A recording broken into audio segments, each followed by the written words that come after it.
mentioned that we got the All-American team. You know, there's a lot of hurdles to get over, some in our control and some out of our control. And so I just kind of wanted to, I was going through last night, I was going through social media, looking at all the videos that Alex did from the World Series and the dog piles and all those different things. So I kind of wanted to just talk about the season for a little bit before I pass the rings out. And so first was the start. And we started okay, down in Georgia. We only won one game. We lost 2 key pitchers in our rotation.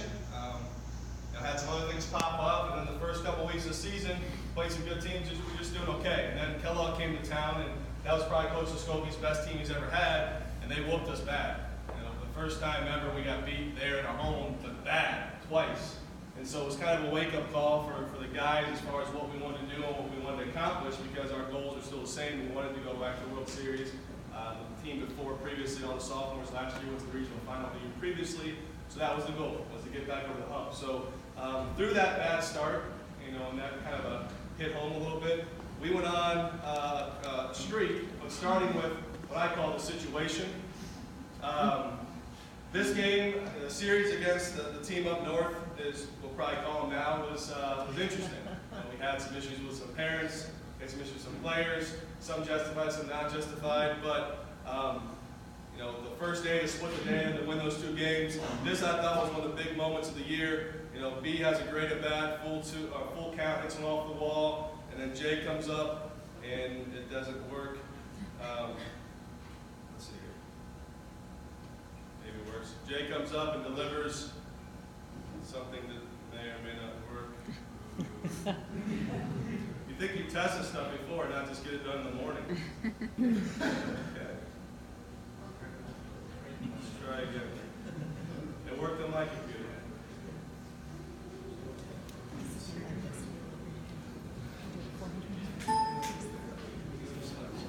Yeah, right in front of them. You have to get it.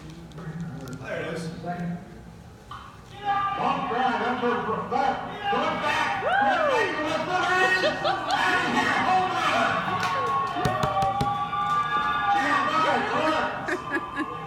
3-run homer.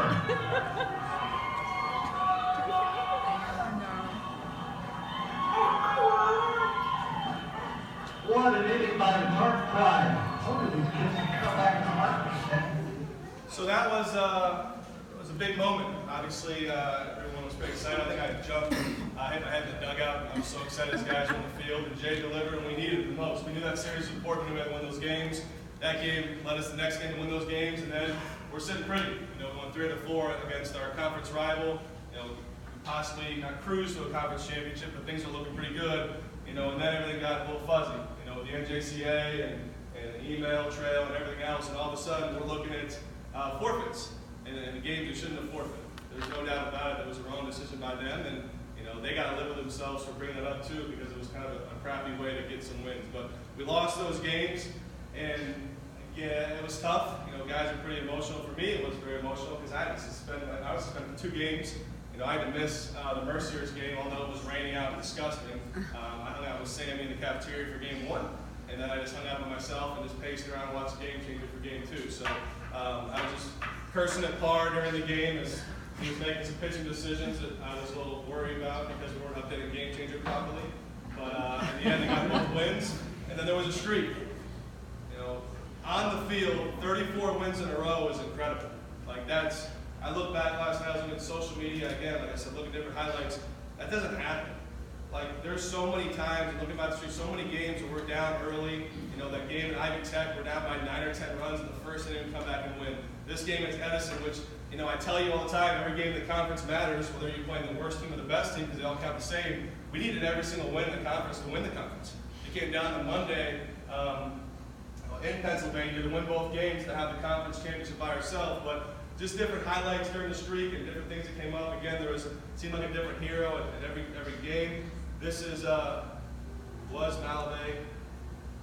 I don't think it's going to be played. No, there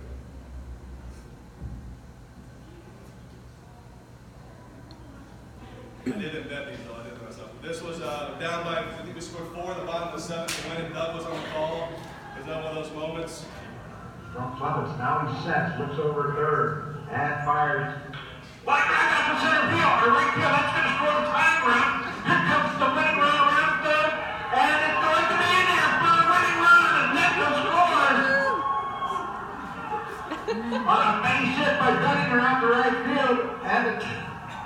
Tarp Pride win it 7-6.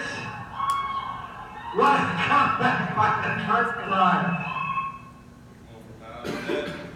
We had to go to Pennsylvania. We had graduation, obviously, that Sunday night, which was a very cool moment, having 17 guys graduate. And then we had to come and drive 5 hours and stay at the Holiday Inn in some crazy.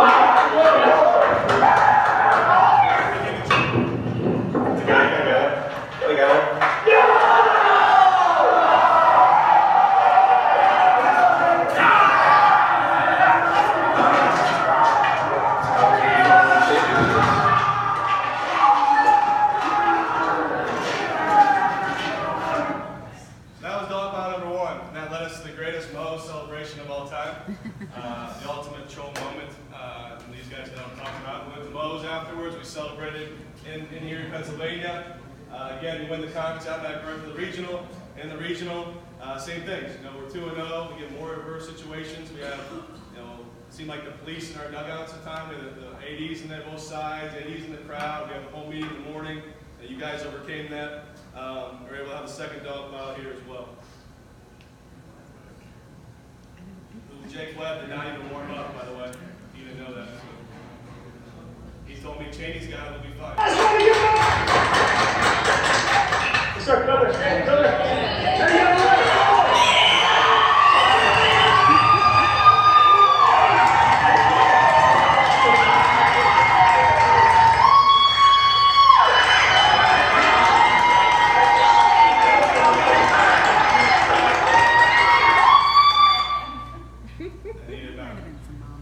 Again, we had Kellogg beat us for 16 straight innings that day. It was rainy. It was rain delay, stuff like that. The guys had found a way to score 7 runs in the bottom of the 8th. You know, T-Bell was somewhere in the parking lot watching.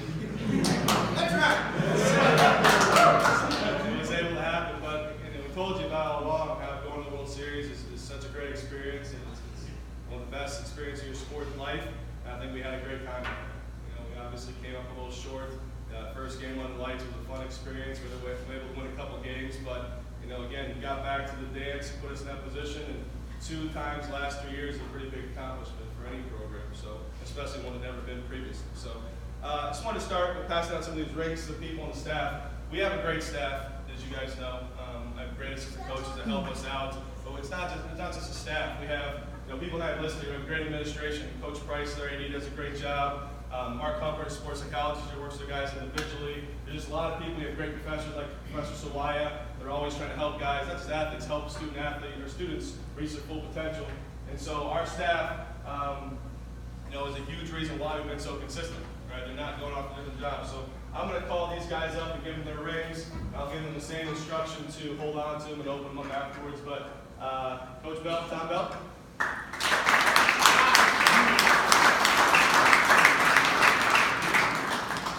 When I got tossed in the regional final, I was just trying to get the boys. It worked. Terry Bell, Coach Bell. Terry was a great addition from a school across the street, and I know the first thing he said he was looking forward to winning, and getting that turnaround we did. Got into a World Series in his first year, set the bar high. Coach Barr.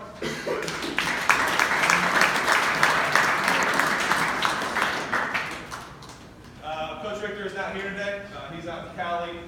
Spencer is also not here today. For those that don't know, Spencer tore his Achilles doing volleyball dynamic stretches.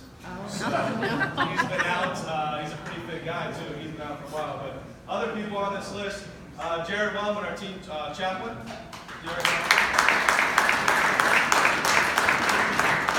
Action has blessed us as a team chaplain since I started here, and Jared earned every bit of that ring last year.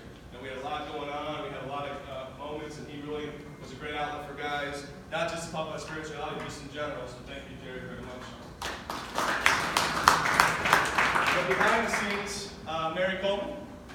Mary is our nighttime facilities coordinator. Thank you, Mary. Mary makes sure these guys' uniforms or shirts, laundry's done. She helps with that stuff. Anything we need to get done, she helps out with. She's definitely the unsung hero on this campus to make sure things go well. And then the voice of the Tartan Pride, Doug Brown.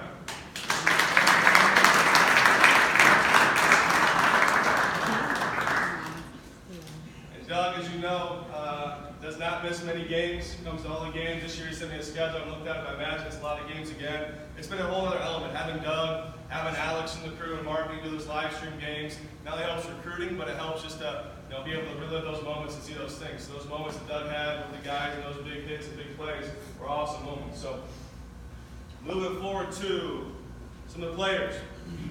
Now I'm gonna just do short, quick, just talks about the players. Just first memory I thought of for that year, that team. Sandy's not here, he couldn't make it. Again, farther commute for some guys. I know some guys flew in for this, which is awesome. Some guys drove, but he's not here. Casey also could not make it. The first guy that can make it is Mr. Sean Darberville.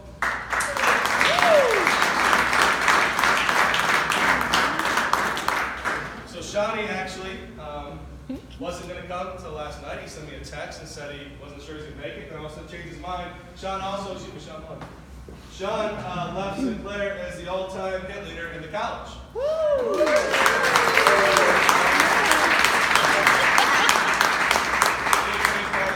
For 2 years,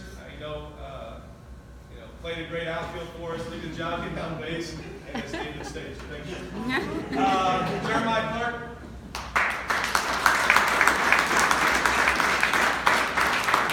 For Jay had to be, again, the big hit against Cuyahoga, the big hits throughout the postseason. When guys went down like me, he was able to kind of step in that 3 spot and do a good job for us, and really put on some nice games, performances for us on the stretch. So, next up, Colin Shepard.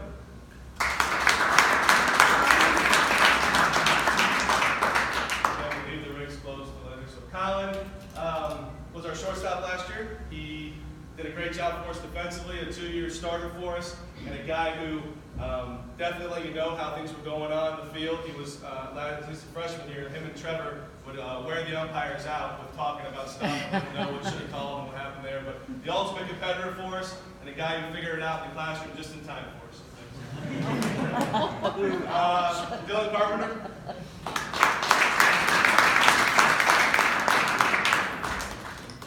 Dylan was the guy in the end there. Usually we do a good job of rotating catchers early on, and he happened to be the hottest guy behind the plate with the bat. So Dylan ended up catching all the postseason games, which is a lot to do, especially in Oklahoma. It's so hot out. He never complained once, kept doing his job. That's a big time moments for us offensively as the stretch went on. So, Brian Nolan.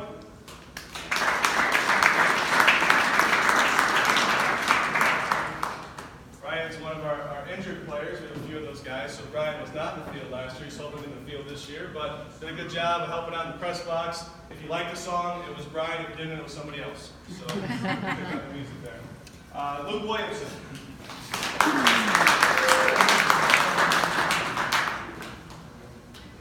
Luke was awesome as a freshman. I got him a scholarship to Gardner-Webb, which was really cool for him. Big moment for Luke was probably the regional when the first time didn't go so well.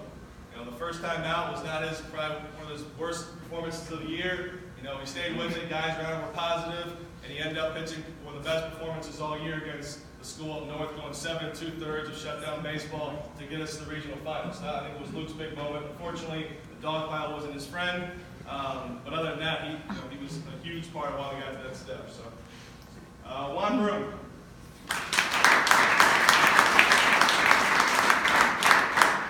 Mr. Sports Center, Juan. So Juan got us on national news with his awesome defensive play called Survival. And again, it was a good arm for us last year. Hoping that big things this year as well. Josh Wilson.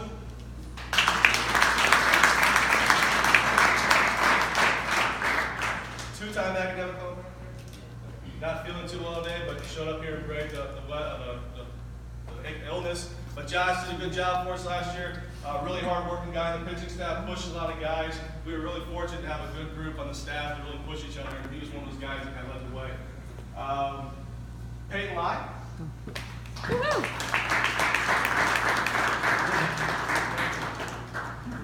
He's not going to work for Peyton, it's his mother. So Peyton is getting back. So when I think about Peyton, Peyton had a really good run for 2 years, very consistent for us, but really playoff Nara was all about the playoffs and the postseason. He shined like he did all the time, and he was awesome for us on the stretch, and hopefully he comes back and gets his ring here soon. So thank you. Aaron Romer. Still appreciate that.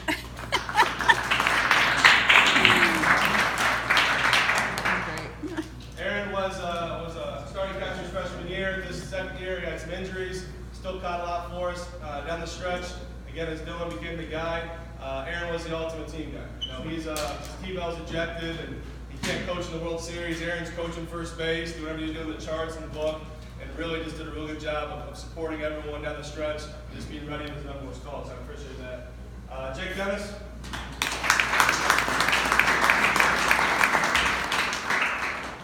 Another one of our injured players. So Jake had a really good freshman year.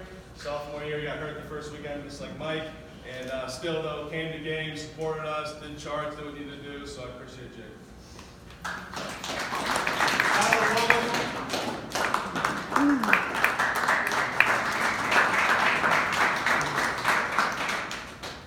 Tyler was one of our catchers, as you guys all know. Did a good job. With any chart asked, he was maybe his freshman year was probably the third or fourth option at times, but still always showed up every day ready to go, contribute. Had some good games in the bat. And again, it really was a good job with being a team guy and doing everything he does. Mike McDonough.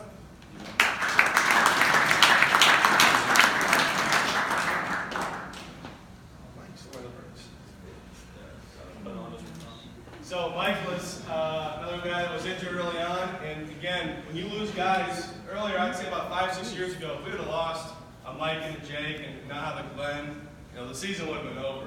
We would not be able to overcome losing those kind of pitchers and those kind of players. However, we've been able to recruit better. We've got some great student athletes up there too, so we have a lot more depth now. So losing those guys, it hurt us a little bit maybe, but we're able to overcome that, and guys are able to step up. So, Eddie Persner.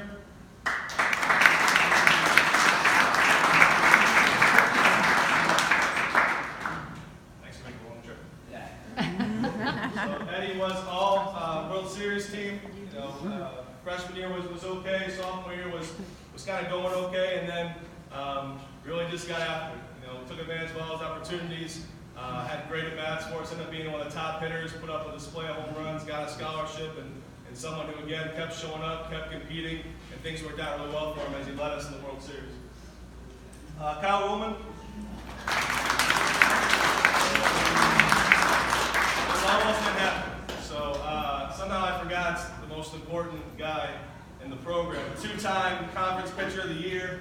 I forgot it. And so I had to call and make some calls, and we got his ring here. But Kyle was our guy. He led us for 2 years, pitching some big games for us. And thank you, Kyle. No. Jake Webb.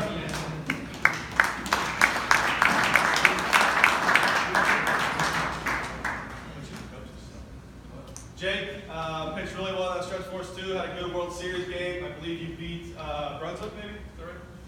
North Carolina. Yeah, he beat those guys. Pitched really well in the regional against Lansing to get us in that position. That was a big game against a big matchup, and he delivered that game. The only knock I had for him was the fact he didn't warm up in the regional final. So when Cheney, I found out afterwards, when Cheney was out there and I told him to go warm up, he went down there and threw like one pitch. Cheney got 2 outs, and he walked in the dugout with his hat on, so I was ready to go. So when Cheney got in a little trouble, I said, Jake, you ready? He's like, oh yeah. He did nothing in the bullpen. So he wasn't ready to go. Fortunately, got that ground ball, and the rest is history. So, Jack Union.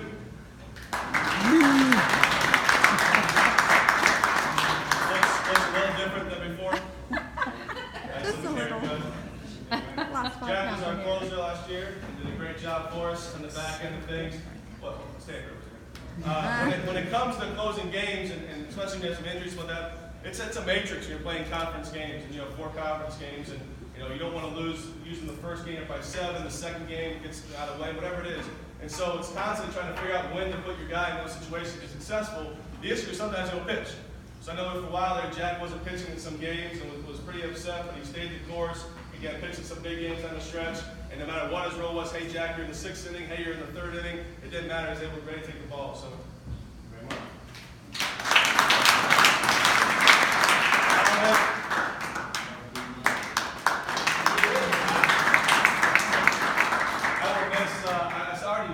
Nowadays, calls from the dugout, probably the best calls of all time.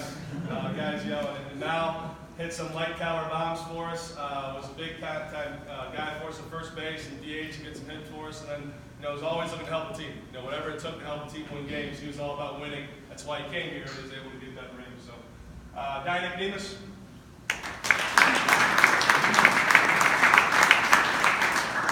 feel like Donnie's best game was the game I didn't see. So, from what I hear, in an area where it was raining and nasty and cold, and I was in the main cafeteria eating all-you-can-eat buffet, Donnie destroyed Mercier's to pitch really well. It was probably one of the better games, but I know another freshman arm that was a big contributor that we're hoping it can be an even bigger contributor as a sophomore. So, Alex Jacobs.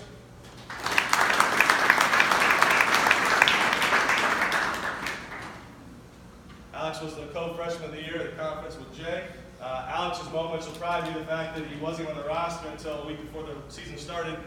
Missed the fall, missed the winter, and we told him that we'll see what happens, and then he just never got off base in the winter. He kept getting on base, making things happen. I think he DH'd his first game, then started third base 99% of the game. So, Mitchell Morris.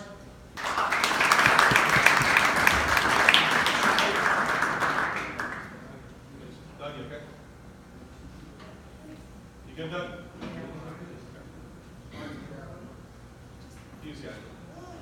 I just got you.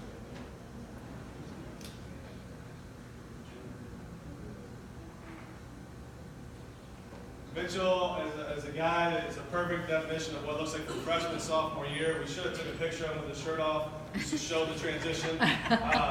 Because he gained 20 pounds. He filled out, looked the part, did a great job for us in the bullpen in different areas, starting whenever, and was one of the key arms for us last year. So thank you, Mitchell.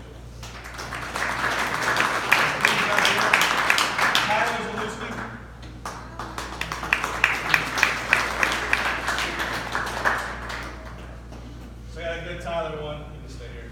So Brandon Henson pops his hamstring, goes out. Tyler's in the game. Tyler was a guy who he expected to have a big year. Kind of didn't go as well for a while, but got an opportunity. And in the regional final, for people who don't know, his first 3 at-bats, you strike out all of them or not? Yeah, I hit the first game. And then the second game. Sure. Last one. Yeah. So, and here's the deal. He's hitting in the 9-hole, right? And these guys are pitching him like he's the best hitter in the whole country. He's hitting carb. Like, we're talking outer half, great breaking ball. Like, it's just like, I've never seen him pitch so well. This is amazing. Who's pitching it? Like, they have a scouting report on this guy that we don't know about? And I remember it was like the 7th inning or 6th inning, and he was a little down, and my assessment's about sucking. I remember someone's gotten his butt and just yelled at him and told him to shut up and compete and go from there. And I told him, I said, your next at bat, like, this guy's coming in. You can hit this guy. He's going to give you a chance to get a ball you can hit. You can hit him. Just get ready to go. Don't lose focus. And he was able to give us the game-winning hit, I believe, in the regional final against Kellogg with a double off the wall and scored off the run. So again, it might not have been easy for him, but when he had his opportunity, he made the most of it and delivered in a big way. So thank you, Tom.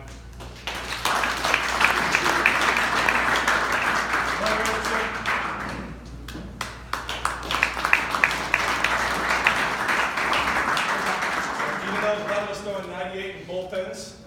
He was not able to contribute this year on the mound, but he still did the pitching chart every day for Coach Parr, did whatever was needed, and gave us a fun show on social media when everyone in the world was calling us when he's throwing 98. So thank you, Glenn, very much. Randy Morgan.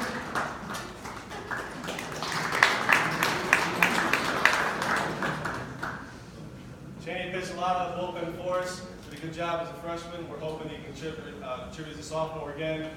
Like the next guy, they're both 2 of the hard workers on our pitching staff, and both guys are nominated for the Coach Harrison Award today. Cameraman.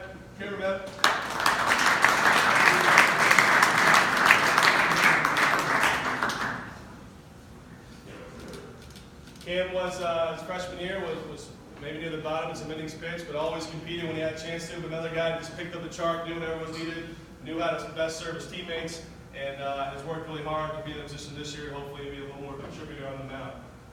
Jay Copes.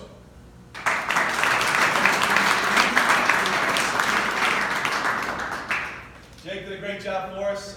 He's at Ohio State now. He transferred for 1 year. Jake had a couple big moments where we just called him on, said, go pitch in that game, and he just threw the book down and went out there and pitched. Against Kellogg, he was the only person not to give up 10 runs in the first time we played him. So he came out there and he scored like three scoreless, but Jake always served others. He was on the scorebook every single game, just picked up a book and did it. and again, was a great team guy and deserves the ring. Daniel Milano, sorry.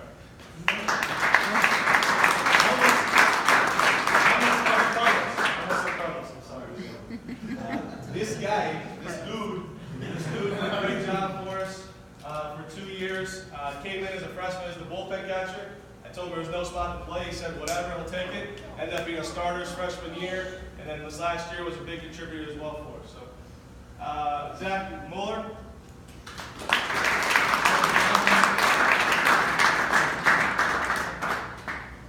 Zach was our bullpen catcher last year. Was the best bullpen catcher we ever had, according to the coaching staff. Academically did his job and showed up every day to catch pens. And thank you very much, Zach. The last guy, Caleb Peterson.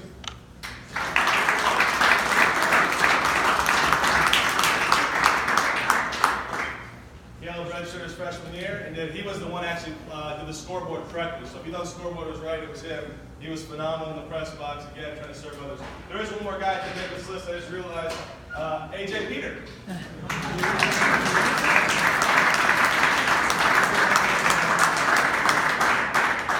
AJ is back in the program. Took a little absence, but he is back. His grades are great. He's doing a good job. And pitched a lot of huge games for us last year. He definitely deserves this tonight. So. Is that it? Everyone got the ring? No. Oh, sorry. Last but not least, as you said, our team manager, Caleb Swisher.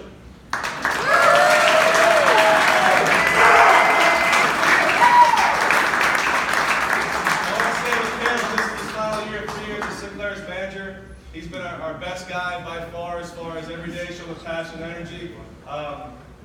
I think he was happy as anyone else who won the regional. I remember he jumped up about 10 feet off the ground in my arms when we won. And maybe higher? Speech! Yeah. Speech! Not now. Caleb's done a great job for us. He's a great addition. We're going to miss him next year, so thank you very much, Caleb.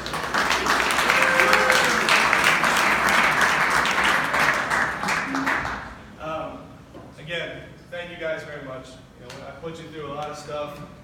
We don't always get along. You know, we want you guys obviously to be successful on the field. We challenge you in the classroom. We make sure you're attending classes. Make sure that Professor Sawaya didn't have to deal with headaches.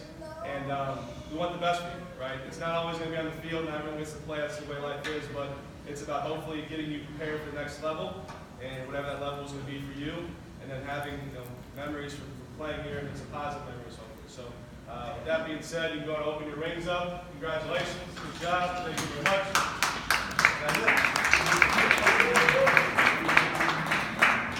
On the ring, you notice that we have 34 diamonds for 34 wins in a row. I thought it was pretty cool. And under the ring, there's a special message to the guys that hashtag 34 OTF. So even though the NJCA only recognized 32 wins in a row, we didn't care what they thought about. We were only winning 34 games in a row. That was what was going on. So, yeah.